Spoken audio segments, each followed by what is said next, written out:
ఏడాదికి ఓ నదికి పుష్కరాలు వస్తాయి. 2025లో సరస్వతి నదికి పుష్కరాలు వస్తున్నాయి.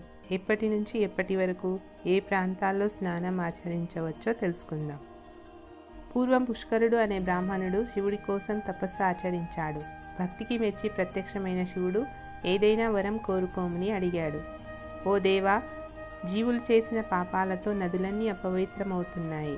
నదులు పునీతమైతే ప్రజలు సుభిక్షంగా ఉంటారు. ఆ శరీర స్పర్శతో నదులు పునీతం అయ్యేలా వరం ఇమ్మని అడిగాడు. నువ్వు ఏ నదిలోకి ప్రవేశిస్తే ఆ నది పునీతం అవుతుందనే వరం ఇచ్చాడు శివుడు. అలా పుష్కరుడు ఏడాదికి ఓ నదిలో ప్రవేశిస్తాడు. అది కూడా బృహస్పతి రాశి మారిన సమయంలో. ఏడాదికి ఓ రాశిలోకి పరివర్తనం చెందుతాడు బృహస్పతి. మొదటి 12 రోజులను ఆది పుష్కరాలుగా, చివరి 12 రోజులను అంత్య పుష్కరాలుగా నిర్వహిస్తారు. బృహస్పతి ఒక్కో రాశిలో ప్రవేశించినప్పుడు క్రమపద్ధతిలో పుష్కరాలు జరిగేలా రూపొందించారు.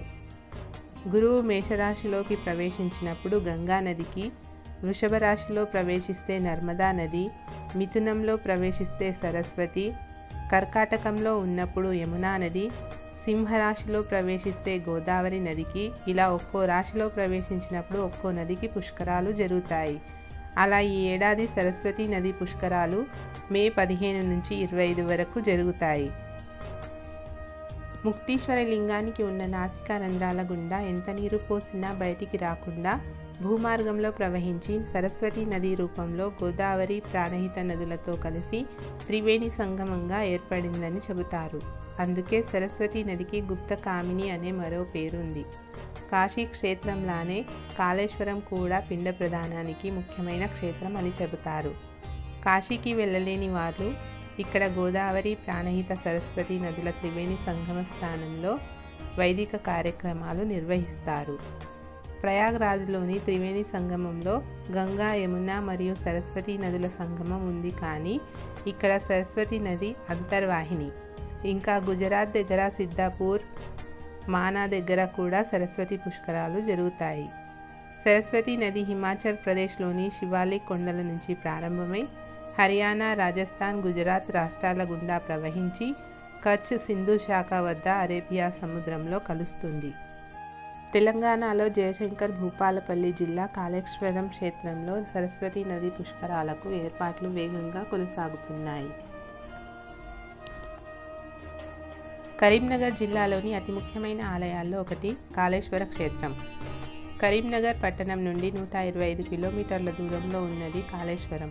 కాళేశ్వరంలో ఎన్నో ప్రత్యేకతలు ఉన్నాయి. గోదావరి, ప్రాణహిత నదులు సంగమించే చోట ఈ క్షేత్రం ఉంది. ఇక్కడ శివలింగంతో పాటు యమలింగం కూడా ఉంటుంది. ఎందుకంటే పురాతన కాలంలో యముడు మనుషుల పాపాలను తొలగించి వారికి ముక్తిని ప్రసాదించమని శివుణ్ణి ప్రార్థించాడు. అప్పుడు ప్రత్యక్షమైన శివుడు యముని కోరికను మన్నించాడు. అలా ఈ క్షేత్రంలో ఒకే ప్రాణమట్టంపై 2 లింగాలు ఉంటాయి. ఒకటి యమలింగం కాగా మరొకటి శివలింగం. కాలుడు మనుషుల పాపాలు తొలగిస్తే శివుడు ముక్తిని ప్రసాదిస్తాడు. కావున ఈ క్షేత్రాన్ని కాళేశ్వర ముక్తేశ్వర క్షేత్రం అంటారు. అయితే ఇక్కడి మరో ప్రత్యేకత ఏమిటంటే ముందు యముణ్ణి దర్శించుకున్నాకే శివుని దర్శనం లభిస్తుంది. అనేక ప్రత్యేకతలకు నెలవు ఈ ఆలయం. పచ్చని ప్రకృతి మధ్య నెలవైన ఈ క్షేత్రంకు వచ్చిన వారు భక్తి తన్మయత్వంతో మునిగిపోతారు. అతి అరుదైన సరస్వతి క్షేత్రాలలో ఒకటి ఇక్కడ ఉంది. సరస్వతీదేవి ఆలయాలు దక్షిణ భారతంలో కేవలం 2 ఉన్నాయి. ఆ రెండింటిలో ఇది ఒకటి. అలాగే మరో అరుదైన ఆలయం కూడా ఇక్కడ ఉన్నది. అదే సూర్య దేవాలయం. ఆంధ్రప్రదేశ్లో కేవలం 2 సూర్య దేవాలయాలు ఉండగా అందులో ఒకటి ఇక్కడ ఉంది. కాళేశ్వరంలో మరో ప్రత్యేకత కూడా ఉంది. ఇది త్రివేణి సంగమ పవిత్ర భూమి. ఇక్కడ గోదావరి, ప్రాణహిత, సరస్వతి నదులు సంగమిస్తాయి. ఇక్కడ 3 నదుల పుష్కరాలు జరుగుతాయి. అందుకే ఈ క్షేత్రాన్ని దక్షిణ కాశీ అంటారు. ఇక్కడ గోదావరి, ప్రాణహిత నదుల పుష్కరాలు చాలా వైభవంగా జరుగుతాయి. ఇక్కడ శివరాత్రి వేడుకలు అతి వైభవంగా జరుగుతాయి. అలాగే ఇక్కడ సరస్వతి దేవాలయం కూడా ఉన్నది. మాఘశుక్ల పంచమి నాటి ఉషోదయ కాలాన స్నానం ఆచరించి పూజా మందిరంలో పూజాపీఠంపై నూతన వస్త్రాన్ని పరిచి దానిపై బియ్యాన్ని పోసి అష్టదళ పద్మాన్ని లిఖించి వాగ్దేవి ప్రతిమ నుంచి కలశస్థాపన చేసి దేవి సన్నిధిలో కలం పుస్తకాలు ఉంచి ముందుగా విఘ్నేశ్వర పూజ గావించి సరస్వతీదేవిని షోడశోపచార అష్టోత్తరాలతో పూజించాలి. నివేదనగా ఆవు పాలతో చేసిన పాయసం సమర్పించాలి. శ్రీ పంచమి రోజున విద్యారంభం, విద్యాభ్యాసం చేయడం శుభప్రదమని, అక్షరాభ్యాసాలు చేయించడం, విద్యార్థులు తమ పుస్తకాలను సరస్వతీదేవి ముందుంచి పూజించడం వల్ల విద్యాభివృద్ధి జరుగుతుంది. పిల్లలు చదువుల్లో బాగా వృద్ధి చెందుతారని బ్రహ్మవైవర్త పురాణంలో పేర్కొనబడింది. పుట్టినప్పటి నుంచి స్త్రీ పురుషాదులచే చేయబడ్డ పాపాలన్నీ పుష్కరిణీ నదిలో స్నానం చేయడం వల్ల నశించిపోతుందని, అంతేకాకుండా పూర్వజన్మల పాపం త్రికరణాదుల వల్ల చేసిన పాపాలన్నీ నశించి మోక్షప్రాప్తి పొందుతారని బ్రహ్మాండ పురాణం చెబుతుంది. పుష్కర స్నానం చేయడం వల్ల అశ్వమేధ యాగం చేసినంత పుణ్యఫలాన్ని ఇస్తుంది. నర్మదా నదిలో తపస్సు, కురుక్షేత్రంలో దానం, కాశీలో మరణం ఎంత మోక్షప్రదమో ఈ మూడింటి ఫలితం ఒక పుష్కర స్నానం చేయడం వల్ల కలుగుతుందని వేద ఋషులు చెబుతారు. తొలిగా నదిలో దిగుతున్నప్పుడు రేగుపడినంత మట్టి ముద్దలను నదిలో వేయాలి. హే నదీమ తల్లి, నీలో నేను స్నానం ఆచరిస్తున్నాను, అందుకు నీవు ఆజ్ఞ ఇవ్వాల్సిందిగా ప్రార్థన చేయాలి. నదికి నమస్కారం చేస్తూ స్నానం చేసి తుంగభద్ర, వరుణదేవునికి, బృహస్పతికి, విష్ణుమూర్తికి, భోళాశంకరునికి, బ్రహ్మాది దేవతలకు, వశిష్ఠాది మునులకు, గంగాది సర్వనదులకు, సూర్యునికి ఆర్ఘ్యం ఇవ్వాలి.